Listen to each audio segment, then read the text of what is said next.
Welcome to the Calculus, a collection of micro lectures, video lessons, and sample exercises.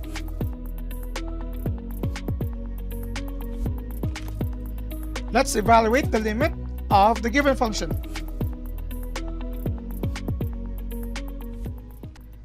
We have here this expression, the limit of our numerator, which is a trinomial x squared plus 5x minus 14 over x minus 2 as x approaches to positive 2.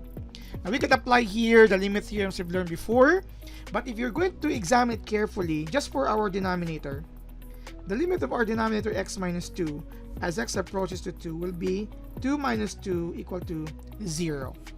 Okay, that would mean that our result could be, or there should be no limit here. The limit doesn't exist because we will have here a denominator of 0, right? However, if you're going to look closely on our numerator as well, we have a trinomial x squared plus 5x minus 14 as x approaches to 2. When we use the law for polynomial function or limit theorem for polynomial function, you have 2 squared plus 5 times 2 minus 14. You will have 4 plus 10 minus 14. That's also equal to 0. If we have 0 over 0, that's actually an indeterminate form in calculus, and there's a lot of discussion as to that, which is not covered by the present topic, because we need to do something about that as well. If our numerator, just for the instance, if our numerator is just equal to a certain constant over 0, then it's just okay, and we just simply say the limit doesn't exist. But if it's 0 over 0, that's another thing.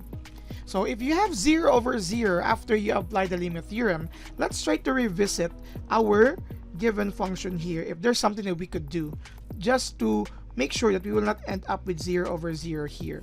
So let's have x squared plus 5x minus 14 over x minus 2. Let's try to factor our numerator. We have AC being 1 times negative 14. So that's negative 14. Factors of negative 14 when added will result to b, which is 5, is positive 7 and negative 2. 7 times negative 2 is negative 14. And 7 plus negative 2 is positive 5.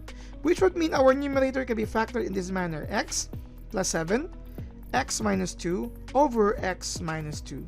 Say that after you factor that, we can see a presence of x minus 2 here and here as well. This would mean, instead of the given function, we could have our expression in this form. The limit of just x plus 7 as x approaches to 2, which I believe will have a limit, existing limit, as we use the law for our linear function. That's 2 plus 7. We'll have here 9.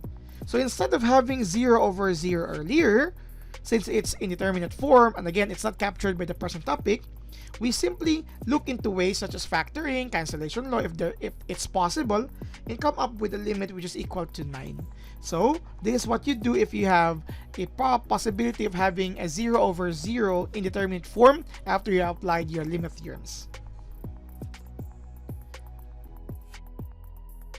So what are you waiting for? Subscribe now!